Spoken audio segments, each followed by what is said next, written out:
I totally understand if you're Spags and you're like, look, I want to be a head coach one more time. I want to get a shot at this.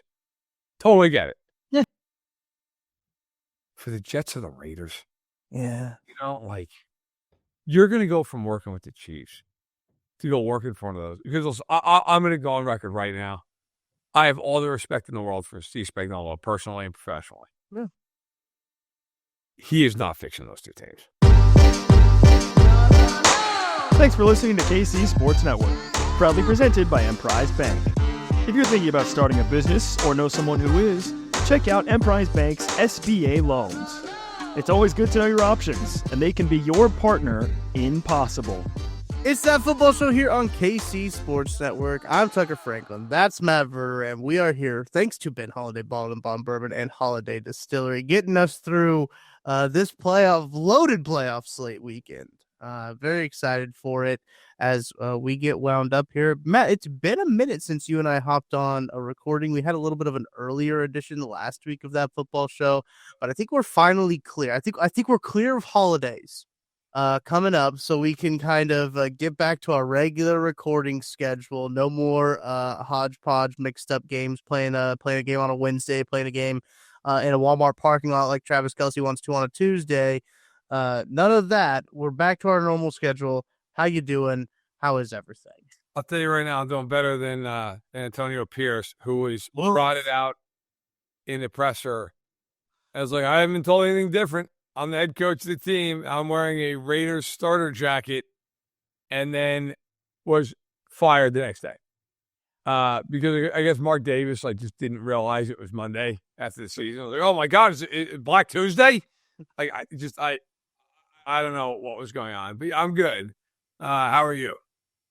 I'm doing all right. I'm good. I'm back at the homestead, playing an away game last week. So we didn't have a show on Thursday because obviously we did it on Monday, but we had dabbled and talked about doing a double week, but I was playing a road game. I believe you were coming back also from a road trip as well. So it's a little bit of a fighting through contact for us there, but you get us now, and there's been a lot that's happened since we've last recorded.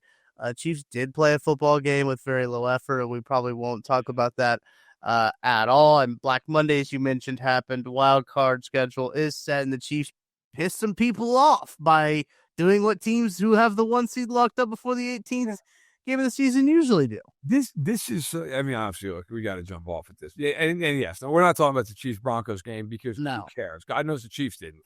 Look, I am always the guy. If you follow me, if you're familiar with my work, and maybe if you're a smart person and you're not, look, I have long been the guy who will sit here and tell you, stop with Juwan Taylor gets targeted with his penalties. No, Juwan Taylor just takes a lot of penalties.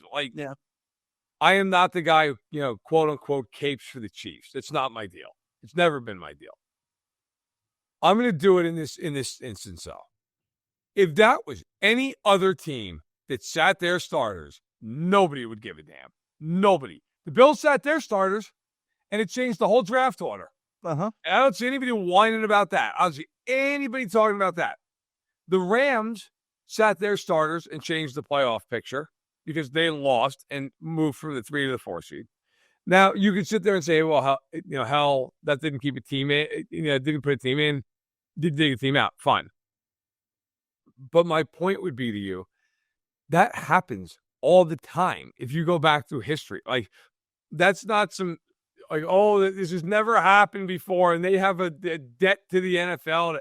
The Chiefs had just played 3 games in 11 days. Mm-hmm. They don't know anybody's shit. If they want to shit, I didn't care if they forfeited when they were stuck on the tarmac. They've been we're good. We're not going to get out there. Have a nice time. Denver, congratulations. And I got to tell you, above all of it, I don't want to hear a word out of anybody in Cincinnati who's complaining about the fact that the Chiefs, they didn't want to get in. They're scared of them. First of all, look, I will say up off the top, yeah, I'm sure the Chiefs would rather play Bo Nix than Joe Burrow. Okay? That being said, as Travis Kelce very eloquently put it in his podcast, I highly doubt the Chiefs are quaking their boots facing a 9-8 Bengals team that can't stop anybody. Right. Like, the Bengals then fired 4 of their coaches right after the season. Like, truly the mark of a great team. Yeah. I don't think the Chiefs were like, oh my God, what are we going to do? The Chiefs were going to rest guys because that's what you do in that position. You rest guys. I mean, can you imagine if they had played guys and got hurt? Right. Like, Zay Flowers. Yeah, like, what are you talking about? It's an asinine argument. And the Bengals, you know what? Then beat New England at home. Like, go in a game. Go do something. I don't want to hear it out of the Bengals or anybody else. Like, look, and you know what? Denver got lucky. Sure. Then, I mean, who knows? Maybe Denver would have wanted to play everybody. Maybe they would have had that fire under them. Maybe they would have won the game. But to sit there and argue that somehow the Chiefs, like, it's a terrible thing that they did. And I mean, my God, Don Van Natta at ESPN, I respect Don. I like him a lot. I don't know a person about his work. Oh my God. I mean, it's a low light of the season. Yeah. God, people tease for this every year. Every year this happens. Like, what are you talking about? It was insane. It's not like the Chiefs could have been a different seed and then still laid down. That I could hear a little bit more. Yeah. They were playing for nothing. Remember a couple of years ago when the Chargers was playing for nothing and Mike Williams broke his back? Yep. Like, you don't play guys if you don't have to play guys in the NFL. That would have been insane had they played. I was killing the Chiefs last year and they played Chris Jones for his incentive. Yeah, that's right. Like, I mean, so like, I don't get it. I truly don't get it. I can't believe anybody in good faith could sit there and complain that the Chiefs rest their starters in that game. We've talked about this, I feel like, Matt, for the last 3 weeks specifically, but the Chiefs derangement syndrome, the fact that it's the Chiefs has everybody so up in arms. And you mentioned it. I think that's a great point. You mentioned Buffalo sitting their starters. They trot Josh Allen out there for one play so he can get his start streak going. And then they play Mike White and Mitch Trubisky, which are far worse than Carson Wentz, I feel like. But Carson Wentz didn't necessarily put on a show to get him a job for next year. No, he didn't. But I will say all of this is just because the Chiefs keep winning, right? Like it's all just because the Chiefs keep winning and they keep beating your favorite team. So you got to figure out what it is against the Chiefs that you can hold them against. That's what the most frustrating part is I think you made a really good point about just the fact that it's the Chiefs and the fact that they have everything going for them in the right moment at the right time. Not scared of the Bengals. The Bengals were a 9-8 team. Why would they be scared of them? They haven't beat them in 2 calendar years, right? Like it's been a minute since the Bengals beat the Chiefs, and I just think that whole narrative is ridiculous. And you mentioned like they fired Lou Anarumo, which kind of caught me by surprise. I didn't necessarily think they were going to fire Lou, and he didn't have necessarily the personnel that he had in years past when they were a pretty good defense. But like it kind of continues the Black Monday trend that we were talking about there. But I was surprised by that. Any other like coordinator firings that you were surprised by? Anarumo was stunning to me. Like, yeah. You think Lou Anarumo is the problem in Cincinnati? Are you kidding me? Like, have you seen that roster? You're asking, right? Like you, me, and Dax Hill to cover people. And they went out and spent money on Geno Stone, who was so bad the Bengals fans were asking me how much dead cap hit they would have to release him, and I was getting that after like week 3. Okay, I mean, what? Yeah, it's insane. If I was a team leading defensive coordinator, I would hire him now, like right now. Yeah. I wasn't really. That would probably be the one that was surprising to me. I mean, the rest of it. Yeah, I'm sure if I really said that maybe there's one other one, but nah, not really. I mean, that's probably the one. By the way, just to circle back on this, because I wanted to look this up. I knew it happened last year. Chiefs have gotten vilified for doing what every team in the world does. Well, let me give you another example of this. And but I'll tell you, it's ancient history. You got to go back. You got to hit the way back machine. to find an example of a team laying down like dogs in a game that was really important to the playoff picture, I want to take you back to an age when the dinosaurs roamed the earth and when television was not in color. I'm going to take you back to an age when our parents weren't even the twinkle of somebody's eye. That year is 2023, when the Ravens hosted the Steelers in Week 18. And the Steelers needed to win to make the playoffs. They also needed Jacksonville to lose, but the Steelers and Ravens played on a Saturday. Jacksonville played on a Sunday. The Ravens had wrapped up the number 1 seed, and you're not going to believe it. The Ravens played fucking nobody in that game. And the Steelers won the game, and Jacksonville then lost, and the Steelers made the playoffs. If the Steelers had to play the Ravens starters, I'm going to go out on a limb and say the Ravens probably win that game. Right. But the Steelers, and if they had lost that game, they would have been eliminated. Mm-hmm. But they won the game because the Ravens played nobody. And if you're curious, well, did the Ravens really play nobody? Did they play part of the game? What did it look like? Well, boy, I'm here to tell you. Okay? In that game, Week 18, the Steelers won 17-10. Tyler Huntley went 15 of 28 for $146 for the Ravens. The Gus Bus, 10 carries for 48 yards. And the guys who got targets in that game, Justice Hill led with 10. He's a running back. Charlie Kohler was third in targets. Nelson Aguilar, Laquan Treadwell, okay? Not exactly an all-in showing by the Ravens. Spare me all this crap about how sacrilegious it was. The Ravens laid down like dogs in that game. Didn't care at all. Put Pittsburgh in the playoffs, but we didn't do that then. But now we've got to sit here and do this. It's not fair the Chiefs win. Then the Chiefs lose and they get killed for it. Yeah. Finally, we're like, fine, we'll lose a game. And it's like, well, you didn't lose the way we want you to lose. It's insane. It is insane, this conversation.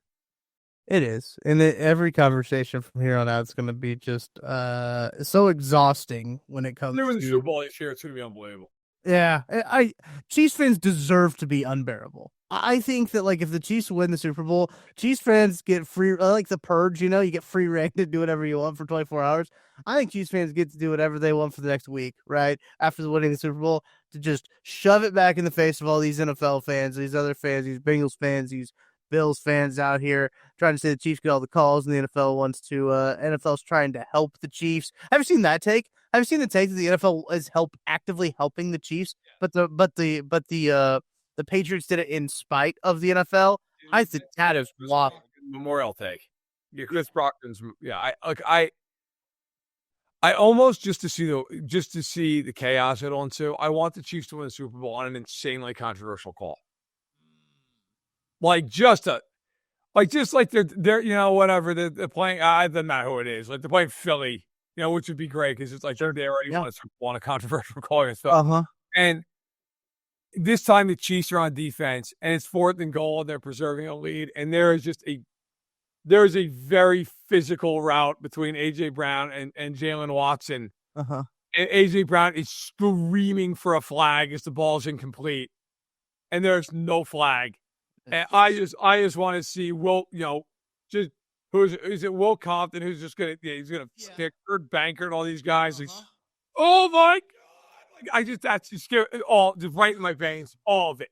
I want to see Jalen Watson pop up and shake the ref's hand, and they bring the ref up on the podium with him. They give him the trophy first, and he raises it up like Simba and the Lion King.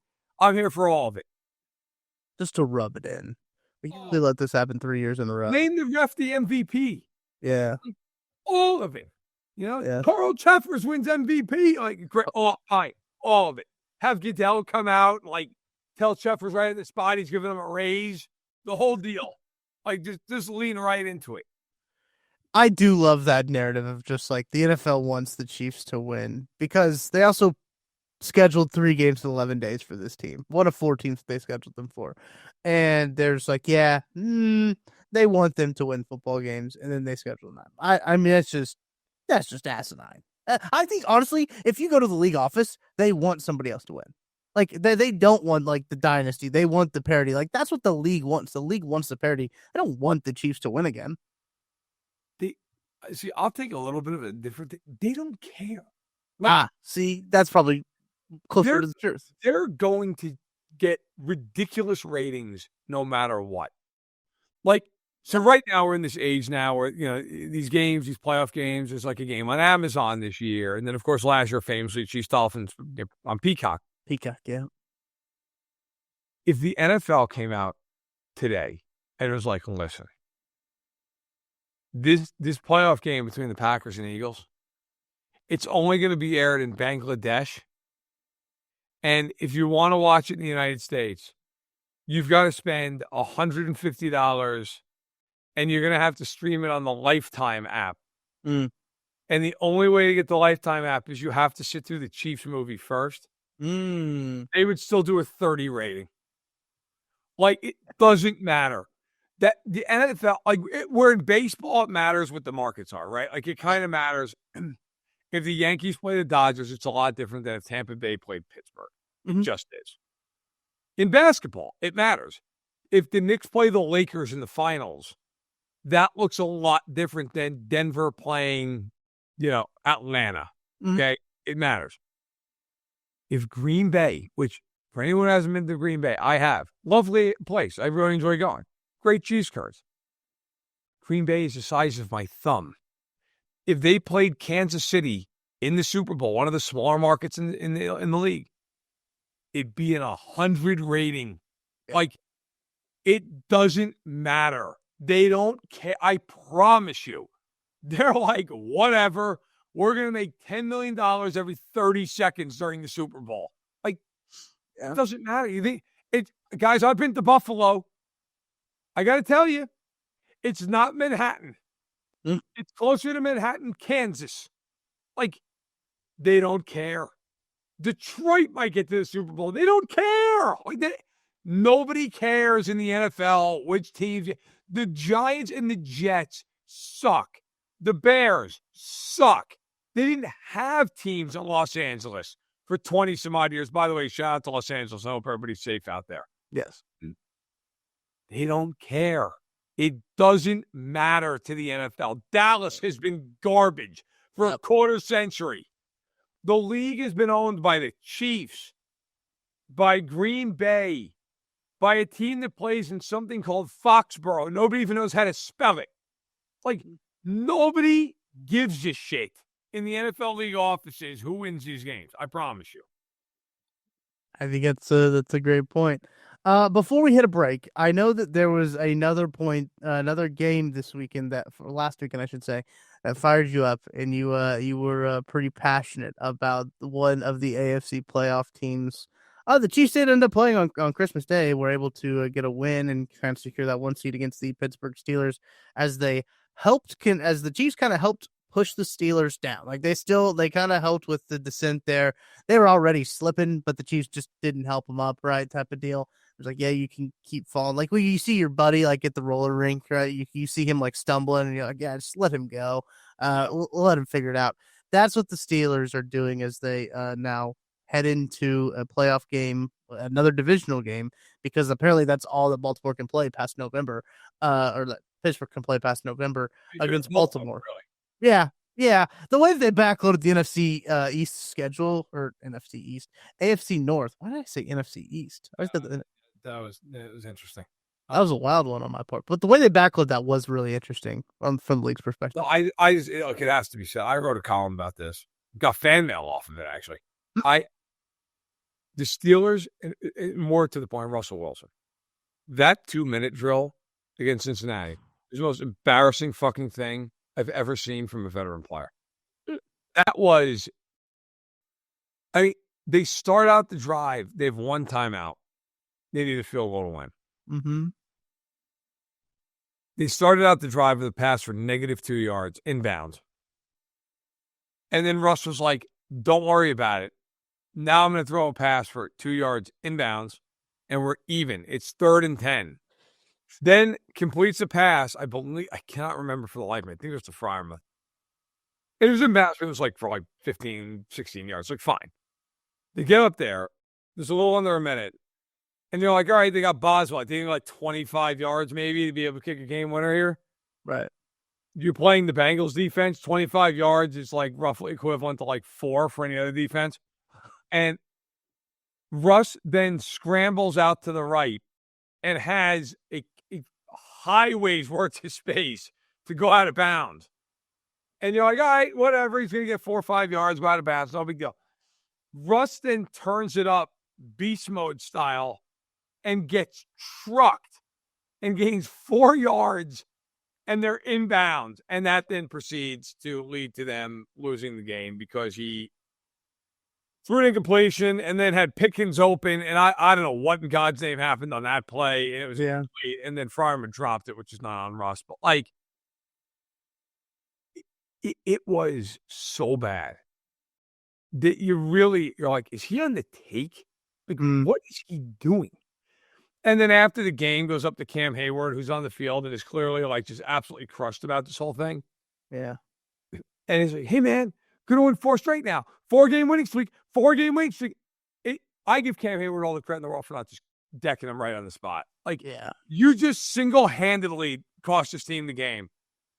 And you're just bopping up and down like you're at a rock concert. You're all excited about the fact that we're going to win 4 games. And you just can't hear yeah, bro, we're not going on a 4-game win streak.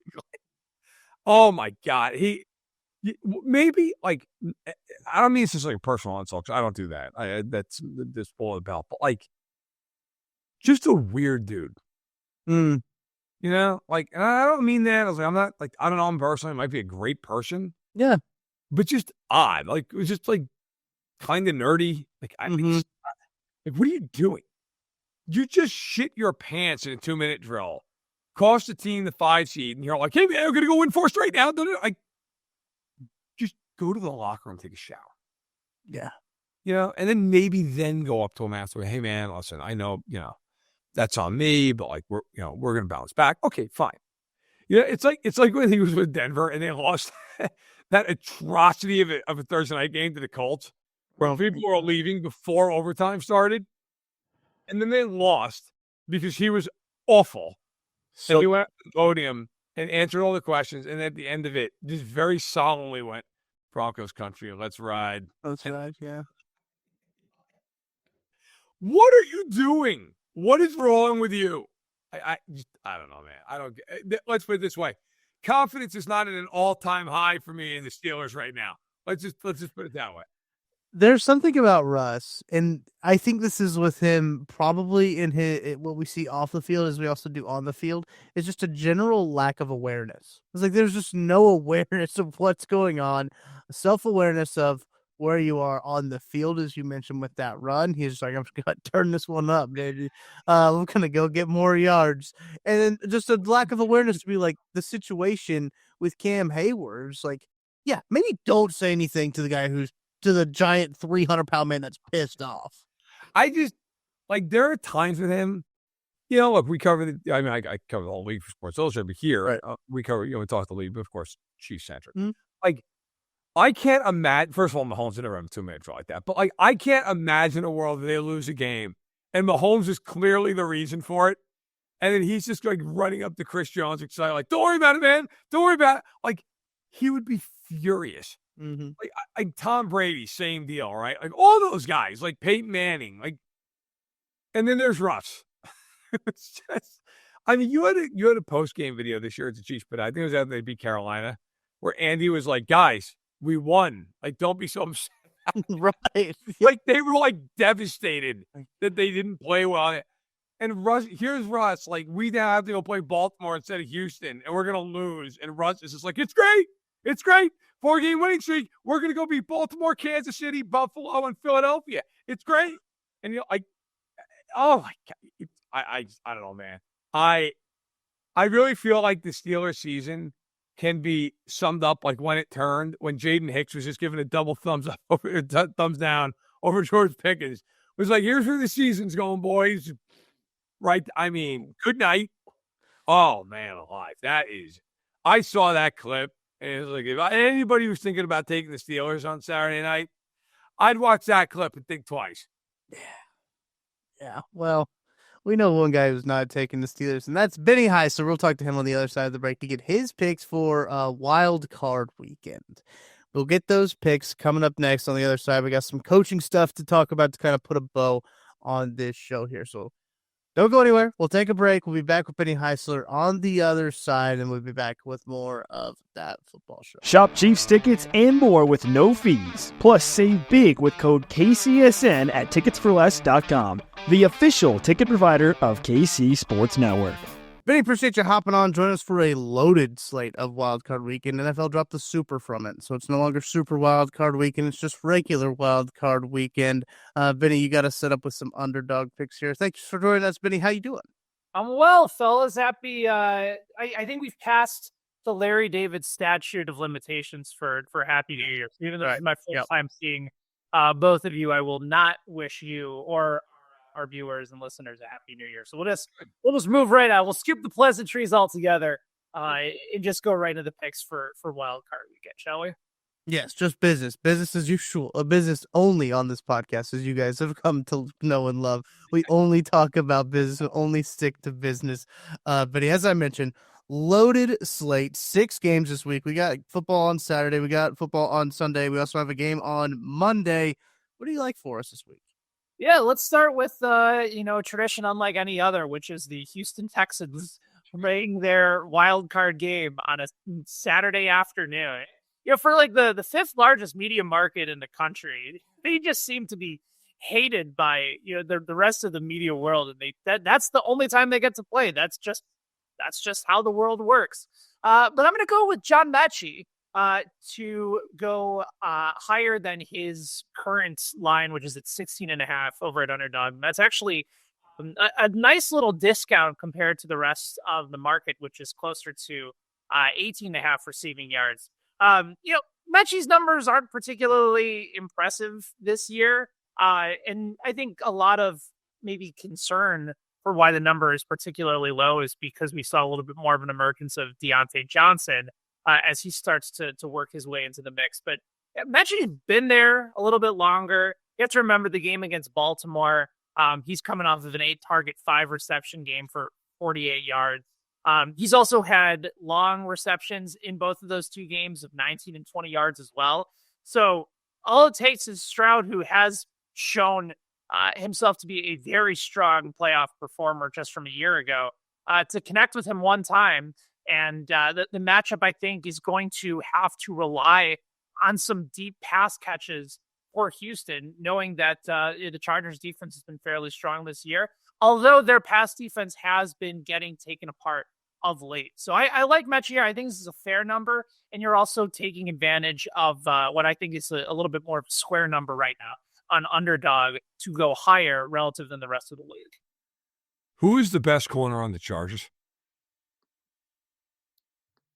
Right, Drake. That's just the silence there is the point, right? Like, we're not talking about Pat Surtain and Trent McDuffie in the Chargers secondary here. Like, Asante Samuel Jr. has basically been hurt all year. I don't know that anyone else, like, I would argue it's Cam Hart, who's a rookie for them out of Notre Dame, who has been good. He's been beat up a little bit, but he's been good. Their corners are not scary. You're not going to the game going, oh my God, can't throw all the Chargers. And like Benny, to your point, so their defense, I believe, is number 1 in the league scoring wise against points per game a lot. They have played a huge pool of absolute bullshit all year long. And when they've played teams who are good, they've gotten taken apart at the joints in a lot of cases. Like if you go and look at what the Chargers have done this season, so they have beaten the Raiders, the Panthers, the Broncos, the Saints, the Browns, the Titans, the Bengals, the Falcons, the Broncos, the Pats, the Raiders. When they played the Buccaneers, they gave up 40 points. They gave up 30 to Baltimore, right? Like the Chiefs, they held down to 17 and 19. You could argue that, okay, fine. The Cardinals, 17 of the Cardinals offense, kind of hit and miss this year. there have been a lot of games that gotten lit up, is the point. Even, by the way, even when they beat the Bengals, they gave up 1,000,000 yards. They won 34-27. But in that game, they got 452 yards. Burrow threw for 3 touchdowns, 356. So, yeah, look, I think that there's a pretty good case to be made here that if Stroud, the whole game to me with Houston is Stroud getting protected. Like, if they can protect him, they're probably going to win the game. Because I don't know that the Chargers, Elijah Molden was a guy who was really good for him. He broke his leg a few weeks ago. He's out for the year. Like, their corners, man, Christian Fulton, it's a who's who of just guys. Like, I think the Texans, again, if they can block, big day for Stroud. Absolutely. That's going to be one of those games to keep your eye on. Obviously, it's on the AFC side of things. So, Chiefs are going to be keeping their eye. They're likely going to face the winner of that game. Do you think the Chiefs are going to watch that game? Or do we think the Chiefs are going to be, like, laying around and, like, asleep? Oh, I'm sure it's a Saturday afternoon. They'll probably be out doing things that you do on Saturday afternoon. I mean, I would. Yeah. I mean, golly. Got a good nap in during the Chiefs-Broncos game. Anyway, I think the Chiefs too. Yeah, I would have done that. That would have been a smart call. Every time I've watched the football game, just laughed. Like, I have never seen a team unreal care in a game more. They were just like, "Yep, suck getting here. It's gonna suck getting out of here. It doesn't matter. Like, we're just." Like, the players that played the game cared. I'm not saying they didn't, but, like, as an organization, it was just like, this is great, whatever. Like, we gonna lose by 100. It doesn't matter. Oh my God. That game at 7-0, I was like, this is gonna be brutal. They don't care at all. So you could tell by the scheme too. It's like, they're just gonna play cover 2 all the time. Yeah. That's right. You did. Oh, but these other teams won't be doing nothing in these games, Benny. What else do you got for us locked up for this week? Let's go with an old reliable name that we should expect to see his name called fairly often in the playoffs, and that's Derrick Henry. There's a lot of different ways you can go with Henry. You're going to have to pay the price for him to score an anytime touchdown. That's probably not the direction that I'm going to go with. Instead, I'm going to go with his rushing attempts, which is currently sitting at 20.5. I'm going to go higher over on Underdog this week against Pittsburgh. Baltimore, a huge favorite in this matchup. The whole reason you have Derrick Henry right now is to set the tone for this game. This is somebody that has forced 80 missed tackles on runs this season, according to Pro Football Focus. That's 10 more than the next closest running back. And going through his actual playoff numbers, over the course of 7 career games, he's rushed the ball 156 times, averaging 4.7 yards per carry. He's going to get the rock, and Pittsburgh also has had all sorts of issues in slowing down the run. For a team that's supposed to play really physical and strong on the edge, other than TJ Watt, there just hasn't been a lot going well for Pittsburgh as of late. I think they basically say, we're going to take Derrick Henry and we're going to run him just right through the line of scrimmage and try to stop him. And then if you do stop him, then you still have Lamar to be able to do Lamar-type things. 20.5 is a very reasonable number. I'm expecting this to be anywhere between maybe 24 and 27, especially given what we expect this game to be. I like Henry quite a bit. And, even if he doesn't get the game going, they're still going to use him. Rather than try to chase after yards, I'd rather just go with the number of volume, which I find to be a little bit more predictable. So give me 20.5 higher for Derrick Henry this week in the Ravens home playoff game against the Steelers. I don't know what other bets you have. This is my favorite bet of the week because of 2 things. One, if they're blowing the Steelers out of the game, then we're going to see Henry just get the ball over and over and over. But here's the other thing that is, to me, the biggest reason I feel like the higher is the right move here. What happened in Baltimore's last playoff game? They got to run the ball. Stopped running the football and got crucified for it afterward. Todd Monken is about to run duo 50 times in a row to start this game. Like, they are going to run the ball maybe to a fault in this thing. Especially, by the way, Zay Flowers, he playing? Like, I think they are going to pound the ball. This year, Henry's gotten at least 20 carries 8 times. Each of the last 3 games, by the way, including in that. The Steelers, the first time they played them, back on November 17th, they lost, and Henry only got 13 carries. In week 16, they beat the Steelers 34-17. He got 24 carries for 162 yards. The Steelers are not good. And also, I don't know if you guys happen to see this clip, but I did, and it made me cackle. You guys see after the Steelers lost that ridiculous game to the Bengals where Russ mangled the 2-minute drill worse than any veteran quarterback I've ever seen? And after the game, they're walking off the field, and Cam Hayward is clearly, like, devastated.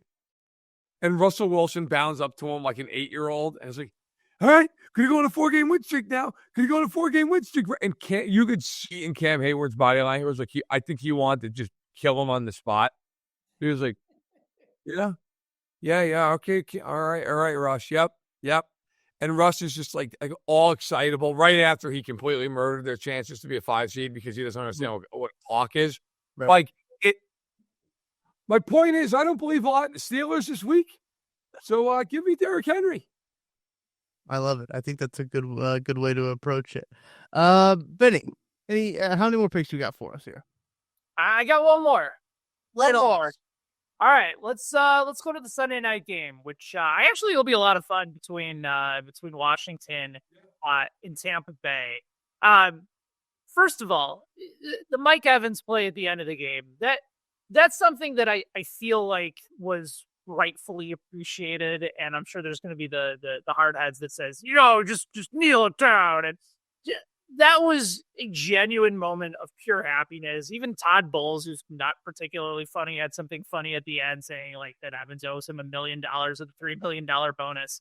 I do think this is the week to maybe consider fading Evans just a tad. And I'll tell you why.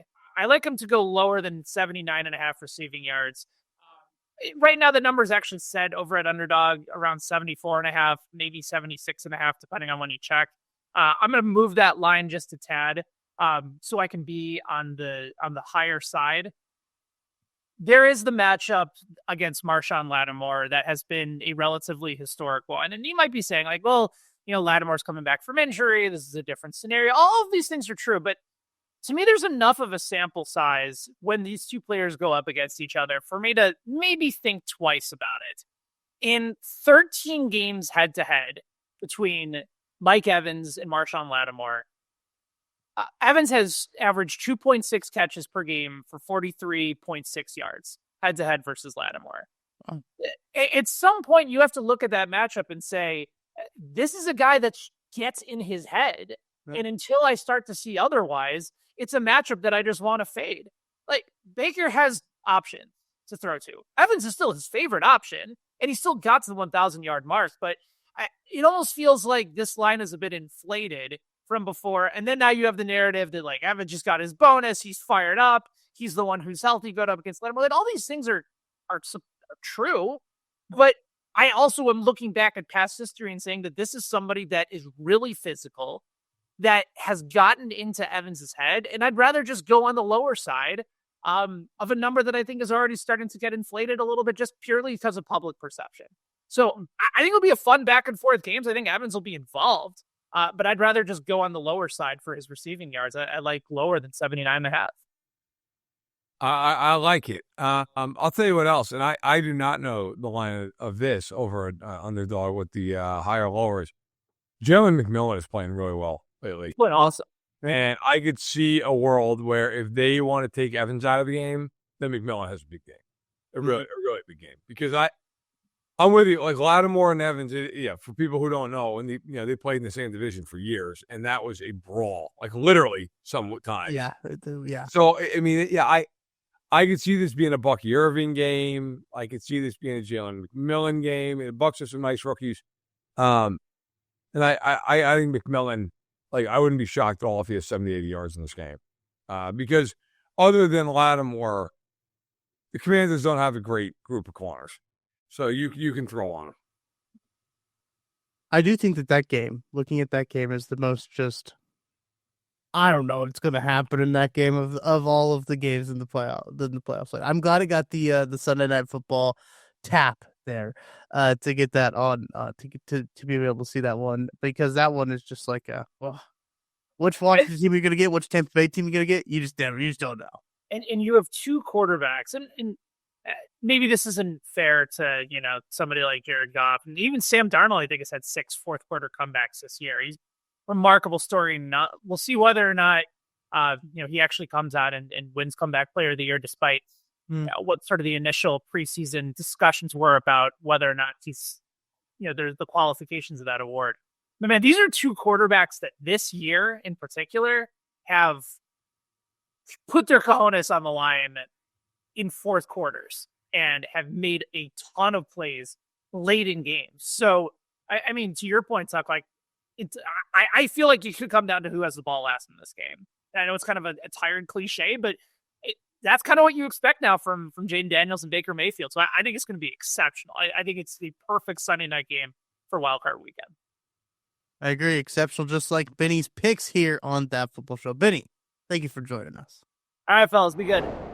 Black Monday's in the books. Carousel's moving. We got all kinds of jobs opening, from coordinator positions to head coaching positions, which then will lead to coordinators getting hired, which will then lead to more people getting hired. That's why they call it a carousel, folks, because it's a lot of different moves, a lot of different dominoes that fall when these head coaches get hired and fired. Just a real quick refresher, if you don't know, jobs that are open: Patriots, Bears, Jaguars, Jets, Raiders, Saints. That's it. Off the top, Matt, most attractive job right now. Well, I think it's going to be filled pretty quickly here in New England. I think so. Because you have good ownership. You have a quarterback I'm pretty excited about. I think it's going to be pretty good. Yeah. You have a ton of cap space, and you have a top 5 pick. So, I mean, just to go through it real quick, the Jets, we don't have to explain. I mean, we've been explaining to everyone who's watched the show since we started the show every week why the Jets job is not a great job. I don't think we need to explain it any further. The Saints have the most hilarious cap position I've ever seen in my life. Like, just for anyone who doesn't know this, because it can't be overlooked. So over on overthecap.com, they do a great job there. They're projecting the salary cap out. Okay. They're projecting that it's going to be 272.5. So just as a rubric. So there are 4 teams right now that they're projecting are over the cap for next year. Dolphins 2.6 over the cap, not a big deal, right? Like, just cut a guy. It's bookkeeping, yeah. Yeah. Seahawks at 16.1, which is like notable, but like, okay. Browns at 23, which is hysterical. Like, the Browns suck, and they're 23 million over the cap. Oh. And then they're the Saints, 51 million over. Just one pound. Yeah. I mean, they were 84 last time I looked, so they brought it down. Yeah, they've done a couple of restructures. It's unbelievable. Like, just a disaster class over there. So that job's not good. Plus, the roster's not good. Correct. The Raiders are run by terrible ownership, and I get Brady's there now, but it's still Mark Davis' team. Like, it's still, like, Brady's not going to be running that team. And they're also, you could argue, that of all the teams that have an opening, they have the worst roster. That roster's brutal. Yeah. Right? Then you have Jacksonville, which would have been a very attractive opening, except they kept Trent Baalke in their infinite wisdom. And I can tell you, a lot of people in the league, A, were shocked by that. B, were like, yeah, that's going to eliminate about half of the candidates because they're not going to want to go work with Trent Baalke. Right. Let's just say he doesn't have the best reputation in the NFL. And then there's the Bears.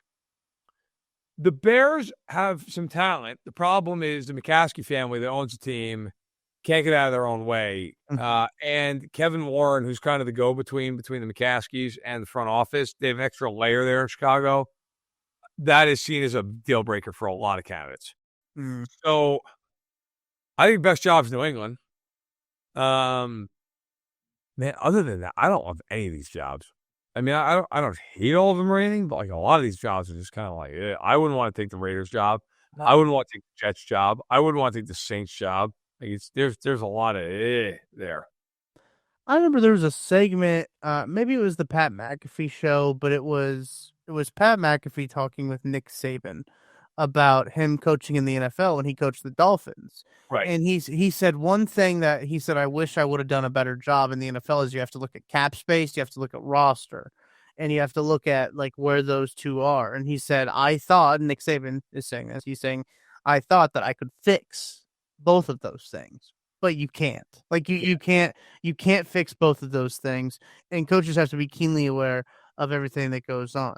The Tennessee Titans need a general manager. They have fired Rand Carthen, which that situation is incredibly baffling when it comes down to the Tennessee Titans. They fire Mike Vrabel last year to stick with their general manager, and then a year later they fire the general manager that they were going to stick with, and they gave a vote of confidence to.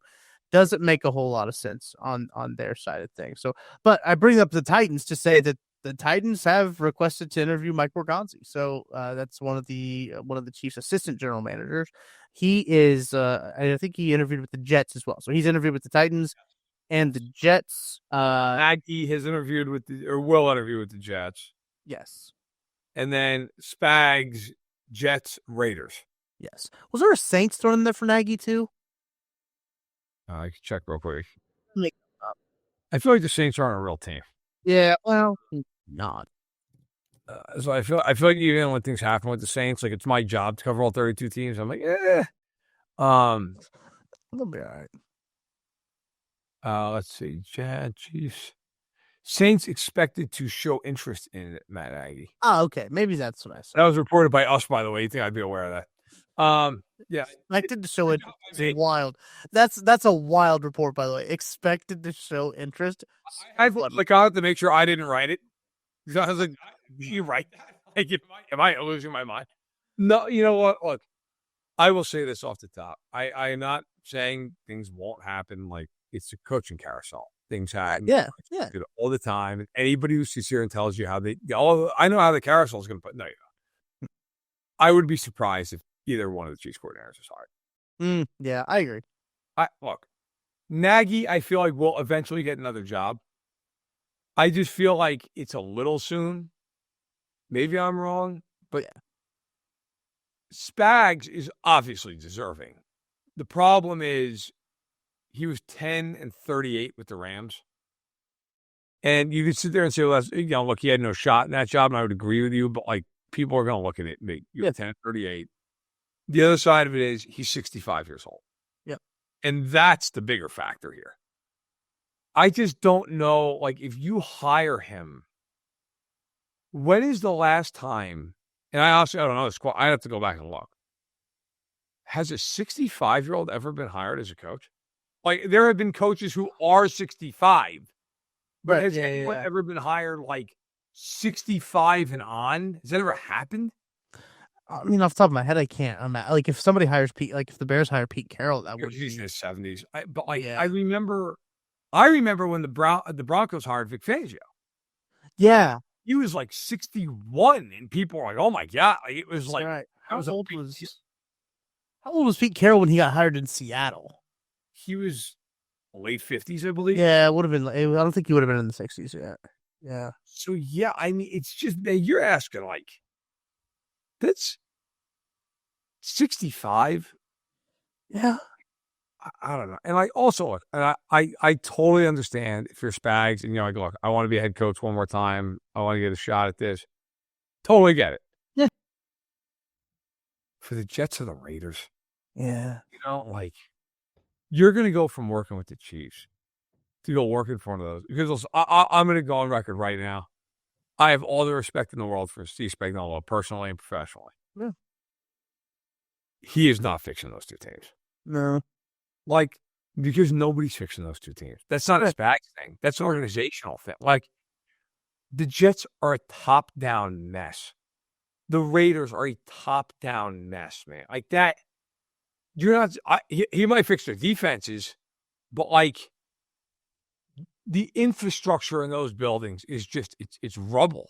Like, I honestly, in a weird way, for him, like I want the guy to get what he wants, so he deserves it, 100%. But man, there's a part of me that's like, man, for him, like I almost don't want that to happen. I feel like if he got one of those jobs and those teams were terrible for 2 years, and then fired him, that would kind of be the last. Like that'd be the last memory of him as a coach. Yeah. Where I really feel, I think he's going to be the first assistant coach ever to go to the Hall of Fame. I agree.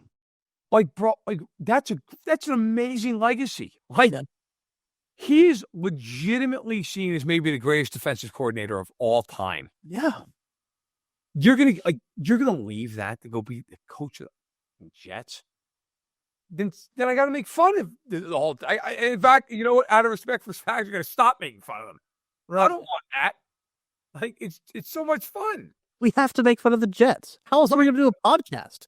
You know, what am I going to do? Like, look, I don't think he's going to get the job based on the fact of he's 65. Oh, yeah. I will say this. I think he is deserving of these interviews. He is a great coach. He's a great human being. And, look, those teams could do a hell of a lot worse. The problem is I think they're just going to, they're self-sabotaging. That's what they've been. And I think they'll just continue to be that. Rex Ryan is 62. I got to be honest with you. I thought he was older than that. I thought he was too. I thought he was like 70. Yeah, not to say it looks 70. He feel like he's been around forever. Like he has. Looking at the only guy I could think of. So this is like a deep poll here. No, go ahead. Ted Marchibroda coached the Colts, and I see like insane. Okay, I'm the man of history. Are you? All right, I appreciate it. Ted Marchibroda coached the Colts in the 70s. And then when they were just a teetering disaster, he took them over again. He was the coach of that Lynn Elliott game. And he was older then, but now I'm looking at it not. But he was like people back then, no offense to Ted Marchibroda, God rest his soul. People back then, I feel like just looked old. They dressed old. Yeah. No, true. Like he was like, no, hold on. Maybe I'm right with this. He was born in 1931. The Ravens hired him. He would have been 1996. He was about to turn 65 when the Ravens hired him. Huh. See? This is why I pay in history. This is why. But he wasn't 65 yet. He was 65. Like oh God, I can't think of anybody else. I just remember even as a kid being like, man, Ted Marchibroda's another job, really? Yeah. I remember being floored by that. Yeah, man. Here's the thing too. Spags has two things working against him in this regard. Is that the NFL wants young head coaches, number one, that's working against them, and they want offensive minds is the other part. So those are two things to fire defensive coaches. Correct. So those are the things that I think are working against him, which I think you're right. I don't think that and usually you see the trend too. I haven't really followed it as closely as I used to, but usually you see the trend of when a team fires a defensive coach, they hire an offensive coach, and when they fire an offensive coach, they hire a defensive coach. Is usually how it goes. And so you make a good point of both of those teams firing defensive coaches, like the Bears. Let's talk about the Bears situation. It's just like I think people are enamored with Ben Johnson over there, but it seems like the further we get away from the initial firing of Eberflus. And I think that job's a little bit more up in the air, but they're going to be looking for an offensive mind when it comes to. I think a lot of these openings, when you start to look at them, are all firings of defensive guys. I don't know. Dennis Allen, yeah. Dennis Allen, yeah. Doug Peterson. That's the outlier then. So maybe if he interviews with Jacksonville, who knows? We'll take that Jacksonville job though because of. I found the guy who was hired after 65. There it is. Bruce Arians, 67 years old when he got hired by the Bucs.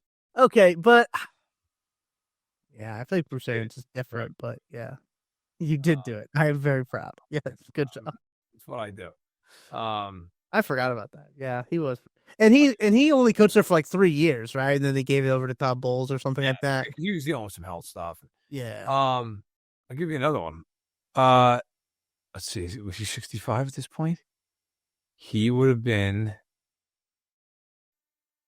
So he would have been 64 when he was hired by the Chiefs. Dick Vermeil. Oh, interesting. Also, Dick Vermeil still looks like he is a beacon of health, man. Like that dude. I I don't know. I was just on the phone with him like a month ago. Awesome. Yeah. He's 88. Yeah. I don't know if I've told the Sharp as story. a tack. I don't Awesome. know if I've told this story on the podcast, but we recorded a podcast with Dustin Colquitt, an episode of his Hang Time, and Dick Vermeil, I believe, was the first guest, and we were gonna meet at 12 noon Central, right? He's out in the East Coast, and we didn't hear from Coach, and Dustin had sent him a couple of texts. He didn't hear from him, and we started to kind of worry about it. It's like, oh, he's kind of that age where like if you don't hear from him, you kind of got to worry about him. And Dustin then gets a call from Coach, and he said, "Sorry, my phone was in the house. I had 2 oak trees fall in the front yard. I was chainsawing, cutting them up, and had to get them cleared before I came in and did this." And he's like, "I just lost track of time is all that happened." The dude, as you mentioned, 88 years old, out there with a couple chainsaws, cutting up 2 big oak trees that fell in his yard prior to a podcast, and he hops on and is sharp. Like he's sharp. He's rattling all these names off too. Like it's impressive. No, Dick is the man. Every time I do like a big project at SI, I'll call him. Yeah. Like, hey, Dick, like it's Matt Verderame over at SI. You got 10? Yeah. And he'll just like in fact, I'll tell you, we can maybe I don't even know if we're not ready to wrap or not. But, so I'm in the process of doing a very big. In fact, what the hell I could say because the magazine's out now. The 50 most memorable games in Super Bowl history, or in the Super Bowl era. The Super Bowl era. They're not all Super Bowls. And we had a panel of 37 people, including myself, so 36 professionals and me.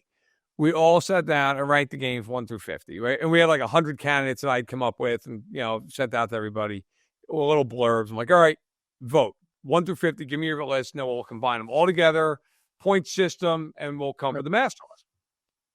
So in the magazine, go check it out. It's on newsstands. It's an 18-page spread. I wrote the whole damn thing. Shout out to my editors who had to deal with that. And I will tell you, I've seen the layout. The layout is unbelievable. But it's also going to be online the week prior to the Super Bowl, and it's going to run in full. So in the magazine, it's just my writing. Because we had to cut down for length. Online, it's my writing, but then it's also we have a quote from a panelist just to why the game's important. But most importantly, we have what we're calling a legend quote. I interviewed somebody for every one of these games that played in these games. Oh, wow. Okay. Or coached. And so Dick Vermeil was involved, spoiler alert, 2 of them, Miracle at the Meadowlands, Eagles, Giants, 1978, and Super Bowl 34 and the Rams beat the Titans. Yeah. So I'm talking to Dick about these games. And I asked him, I said, Dick, coached for a long time. Super Bowl 34 comes right down to it. And Mike Jones makes the tackle. Brings down Kevin Dyson a foot short. So what are you thinking as you're watching him make that tackle? Dick goes, I didn't even see it. He goes, I was blocked off by the lineman. He goes, I couldn't see where the hell like Mike Jones was. I just knew that it was a completed pass. And I saw the line judge marking it short. And I knew he won the Super Bowl. And he's like, I just ran out on the field and celebrated. I said, that's crazy. Like, so like, when did you see it? He's like, I don't know. I think like the next morning. Well, you're the last person in America who saw that tackle. He's like, well, we won the Super Bowl. Who cares? Like, I didn't care. Like, great play. Like, Yeah. He goes, I didn't even see it till the next day because we were so happy we won. We're celebrating. He didn't even see it until the next day. Incredible. That's so good. Yeah, he told me that story a couple months ago. I was like, yeah. So, but he was great, man. He was great. Nicest guy. The nicest guy. Yes. 100%. Very generous with his time as well. And a couple times we've had him on we've had him on a couple KCSM podcasts. I believe we had him, Kendall Gammon, I think, had him on for before he got inducted into the Hall of Fame. And we had him on there. And then we obviously had him on to kick off the Hang Time with Colquitt, which got a big episode of that coming up here pretty soon too. We're working on getting that one together for the playoffs episode. Look, Dustin's a man of contacts and a man of connects. If you know anything about Dustin, he's friends with everybody. He knows everybody. So we're working on something good for that one to have you probably early next week. I'll give a little tease for it. Probably early next week to kind of kick off the lead up to the Chiefs' first playoff game. We'll know who the Chiefs are playing by then, and all will be well. But Matt, anything else you want to talk about? I think we've covered pretty much everything. Chiefs wise, nothing else. I got nothing except for we could close on this because it's hysterical. Colin Saunders, who maybe is not a Chief anymore, who would be a Chief in spirit, I think, for life. Yes. So on Twitter, a guy named Wallace B, or at least it's his username, he's a Chiefs fan, and tweets out this whole Supposedly. sure, right, yeah. Uh-huh. Tweets out this whole thing about Bengals fans and the way they act and the way they talk and all these things they say. And it's a long tweet. And Colin Saunders quote tweeted it as this morning, as we're recording this. Oh. Quote tweets it and says, "Don't forget Burrowhead. That was my favorite one. Ha ha," with us like a ha ha being an emoji, crying, laughing.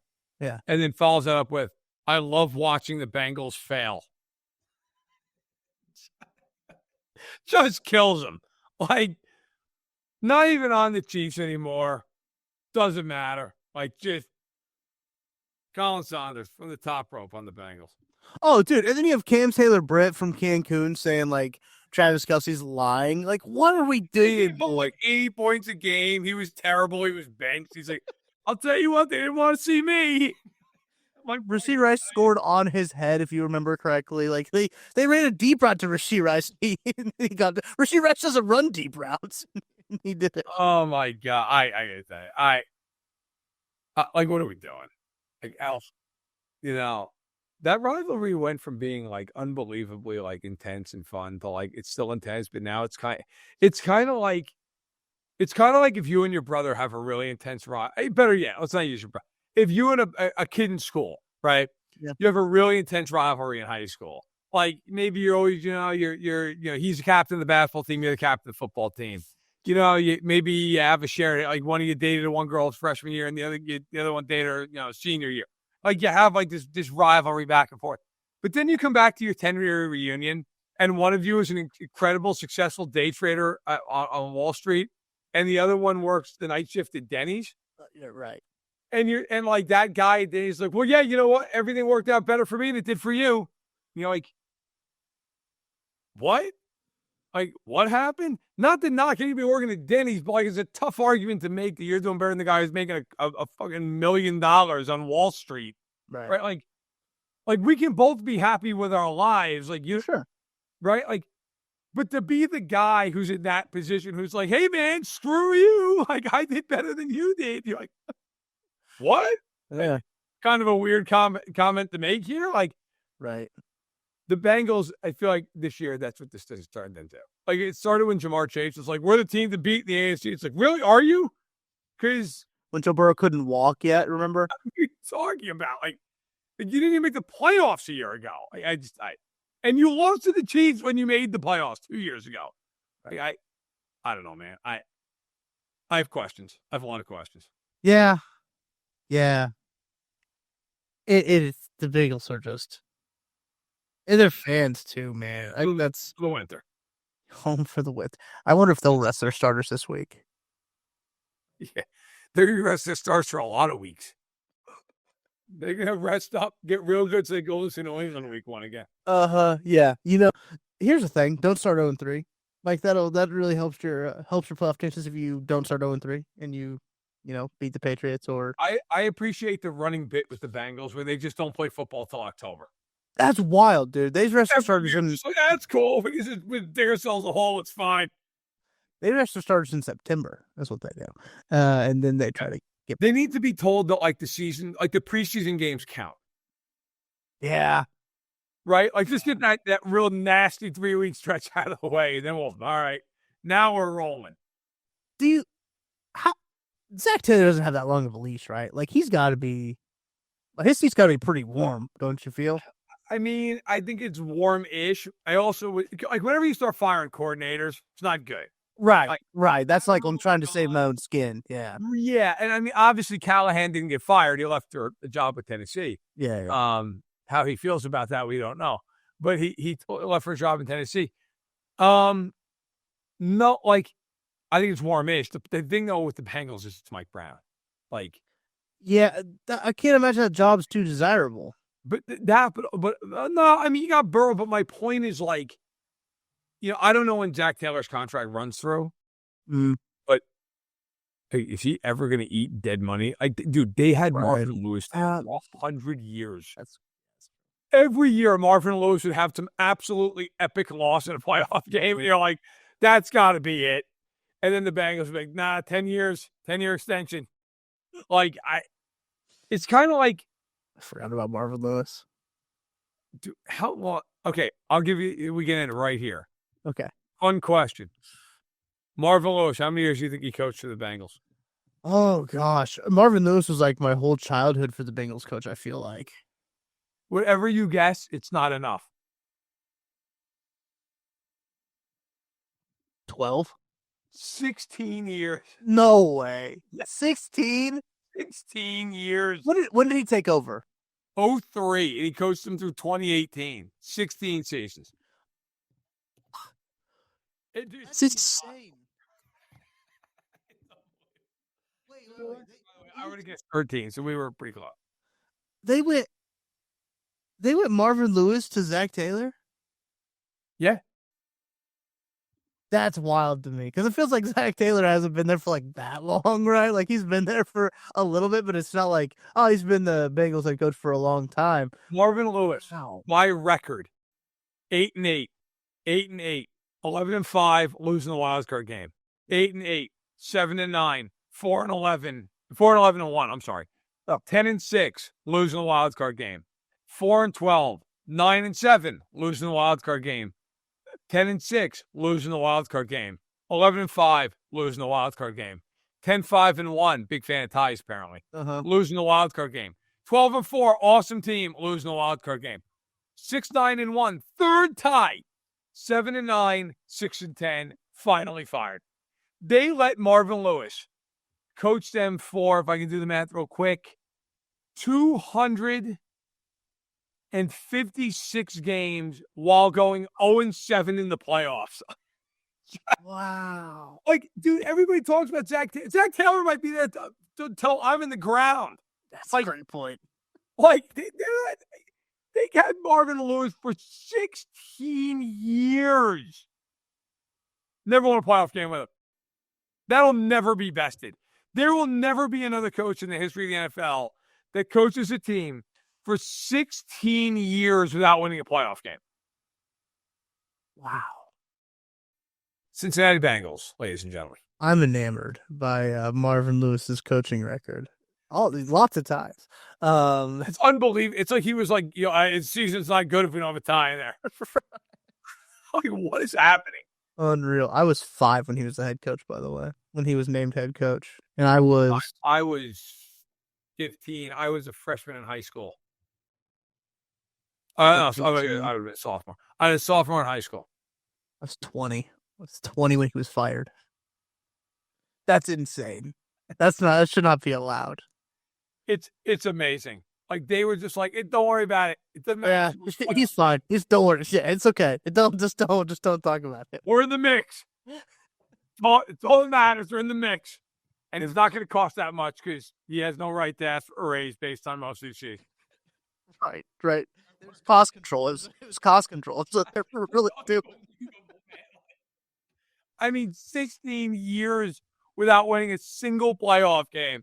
And by the way, like, just to put a bow on this, most people have tuned out. Now, that's fine. Yeah. Like, this is mostly for me and Tucker now. Look, here's the quarterbacks they lost to in those games. Oh, gosh. Okay. Second year, Ben Roethlisberger. Okay. At home. Mark Sanchez at home. TJ Yates. Okay. Throwback. TJ Yates. That's right. Matt Schaub. Oh. Phil Rivers lost that one at home. Andrew Luck. Okay. Yeah. And then Roethlisberger again. But yes, they lost games to TJ Yates and Mark Sanchez, and second year Ben Roethlisberger, who was not good. Good times. Look, they didn't have bad players either. I mean, they had Carson Palmer. They had Chad Ochocinco. They had TJ Houshmandzadeh there for a little bit. They were kind of cooking. They were really good. Yeah. And it didn't matter. Like, okay. And by the way, I love, like, So after he was with the Bengals, he didn't even take a year off. He then became a special advisor at Arizona State. It's the Herm Edwards team. And then went to co-defensive coordinator before going back to being a special advisor. And then this past year, do you know where he was this past year? I have no clue. Is he still coaching? Still doing coaching stuff? Oh yeah. No clue. An assistant head coach for the Raiders. Had What? no idea he was a coach. I thought for sure it was gonna be college. Like I thought for sure you're gonna be like, yeah, he's with like the Bearcats, and since The Raiders have an opportunity to do the funniest thing possible. no, I want to see. Is he 65? It's 66. This is how old he is. Well, he was hired by the Bengals when he was 20. And he left when he was 90. He's 66. Yep. He's 66. So, yeah, hey, look, man. Like, let's not close that door. He can coach the Raiders till he's 82. Have two 16-year stints. Is he yeah, he is a defensive guy. Yes. Yeah. In his background. Oh, my God. Awesome. Fantastic way to close this bad boy out. That is great. That's going to do it for this week's edition of That Football Show. Appreciate you guys listening all the way to the end. If you made it here, congratulations. Pat yourself on the back and go into our raffle to win tickets to the divisional round game, helping the Feed the Homeless at Hope Faith, Kansas City. Go check that out. Givebutter.com/feed it forward. You can also join us at Holiday Distillery. Link is in the description. If you don't win the raffle for the tickets, you can join us to watch the divisional game there at Holiday Distillery. Beautiful Holiday Distillery. So go check that out. So from Verderame, I'm Tucker Franklin. We'll catch you guys next week after we know who the Chiefs are going to play and we can actually talk about a real football game. We'll see you then.